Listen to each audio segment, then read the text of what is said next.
and he deserves a fair trial. And I think the evidence that I know about, if presented in court, will demonstrate that he didn't commit the crime. Do you think the death penalty is only wrong for people who are innocent? No, no, no. I believe that the death penalty is wrong for anybody, all people. I believe we dehumanize ourselves when we go through the process of dehumanizing another. Let me also add, you mentioned something about the Supreme Court. The case is being brought by the Philadelphia District Attorney's Office, and they are trying, because a federal judge overturned the penalty phase of the trial, saying that it was inappropriately run, so that the death penalty was no longer on the table. They said either you have to retry the death penalty aspect of the trial, or accept that he's going to have life without parole as his sentence. Now, none of us want that to happen. We all want the case to be retried, but the entire case, not just the penalty phase.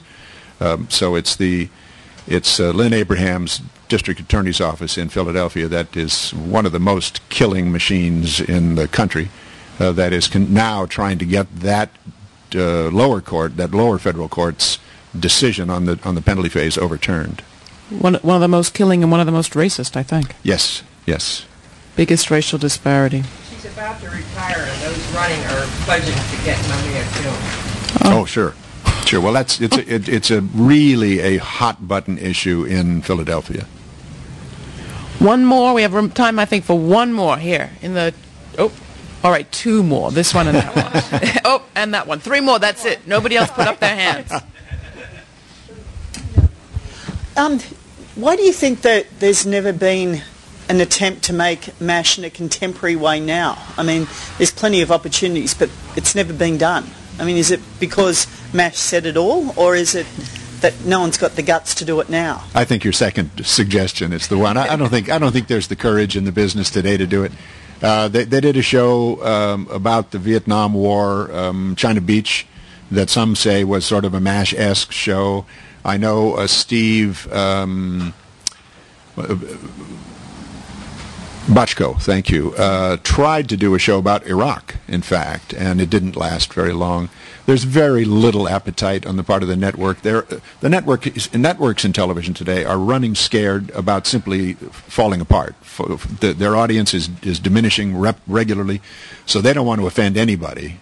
And unfortunately, the cables are, generally speaking, just kind of copying the networks. So I don't see any really cutting-edge work being done, particularly in the area of politics. In the hoodie and then the blue check shirt. Oh, all right, the other way around. Oh, sorry. I'm very amenable. It's all right. Hi, Mike. Yeah, I heard about you because she beat me to the question about the Mamiya question. I've been working on the case for a while. And I saw your name on it, and I was surprised when I saw the show. I was like, wow, this guy actually is something beyond just an actor. And I was wondering where that came from, because I assume maybe from the Vietnam era. I was wondering if you're aware of Sidney Sheen in Pittsburgh, what happened to her. Because apparently they have this new device where they point it at protesters and it affects your hearing, and disturbs your hearing. Laura seems to know about that. I'm unaware. I have the article. I'll give it to you. I spoke to Cindy a week ago. This has just happened recently? Yeah, I was at the Pittsburgh Summit, the G20. Oh. Apparently this is a device that has been worked on by the military, and now they're going to use it on civilians. Wow. And they've been hiding it. It's a device that destroys your hearing. They aim it at you, and it could destroy your hearing if it's aimed long enough. They have. Thanks for the question. They just say one last thing. They have been using it on civilians. Right. They've been using it for 5 years on civilians in Basra, Fallujah. But they said in Pittsburgh. And this was the first time they've used it on the streets of the United States in Pittsburgh. Out there, they said that now they want to test it in other cities. I'm sure. I think that was a test. And just last thing, I'm sorry. This is how bad the homeless problem is. I have gotten tickets every day for being homeless. And the Democrats, believe me, are not any better. They actually had a tent city they wanted to try in Florida, and people rejected it. There was a war on homeless people that I would suggest maybe you should look into, and maybe just try being homeless one day if you want to, under the skies, obviously. And I think I Love Lucy. She did a movie about it. It was very good. All right, great. Thanks very much. So, sorry. One last question, and then we'll let Mike wrap up. Whatever you can answer about that. Yes.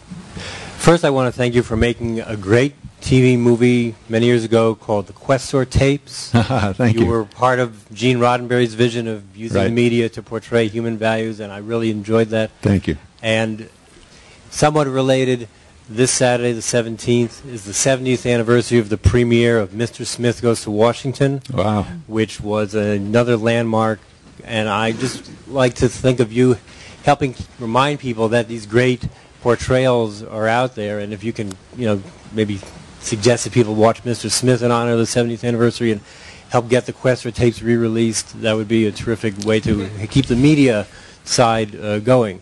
But as far as your activism goes, I'd just like to thank you for that, and Laura, with the media piece as well. I'm concerned that we hear only about fixing the bad stuff which needs to be fixed, but there's work being done by people like Amory Lovins at the Rocky Mountain Institute and William McDonough, who's got this new industrial model that's good to Mother Nature. And you hear these stories maybe once in a blue moon in a Sunday supplement, but you don't get them covered regularly the way we cover all the negative things which deserve to be covered regularly. But there's sort of this yin-yang balance I'm trying to imagine us doing, and I would like to ask your thoughts on a balanced presentation of the world by the media so that we hear more optimistic stories on a regular basis, not just a Sunday supplement. Thanks very much. Well, thank you for that. My thoughts on it, I think it'd be great. I'm not quite sure. The media is under the control in significant part of, in most part, of the business interests. Ralph Nader once said, this is the public's airwaves, and we really need to remind ourselves that the public owns the airwaves, and we need to have access to information that is not necessarily siphoned through the filter of this media with their own agendas. It starts with what I think with what Laura's doing and other people who are doing it as well, who say there's a way to do this, there's a way to get access and get people information without going through the the big three or the big five or whatever they are. Not so big. I will say that you might like Grit TV because we do believe in platforming solutions. And that with the crisis that we're facing on the ecological front, on the economic front, on the diplomatic front, I'm hearing rumblings of lifeboats out there. If we've been going down, if we've been sinking, I do believe there have been people building lifeboats, and they're beginning to be released. And we're trying to platform some of those new types of doing business, social capital, socially conscious businesses, new types of organizing communities, including tent cities and some of the extraordinary actions people are taking all over this country to take back housing that is unoccupied and put homeless people in that housing. We're going to be bringing Max Rameau from Miami to New York to talk about the takeover movement in Florida that's bigger than the legislators can really fight. And it wasn't just Ralph Nader that said the airwaves are the public's. It was the Supreme Court. And it's true. And it was a good thing that Ralph reminded us, but we need to fight for it because we are in a situation now where public television is inadequately supported and therefore endlessly on its knees to corporations and the Congress. And we have a fight on our hands now to keep this tool of the Internet, which gives us at least something of a batting arm, to keep it neutral and open to all. So I'll leave with that. I will encourage people to sign the mailing list that we have going around for Grit TV, but come up, buy books, or rather have Mike and I sign books, and you buy them downstairs. I want to thank the Strand one more time and thank Luke for being here with the audio-visual devices and Ariel for being such a great Phil Donahue today. And thank you, everybody, for coming out. Here's Mike.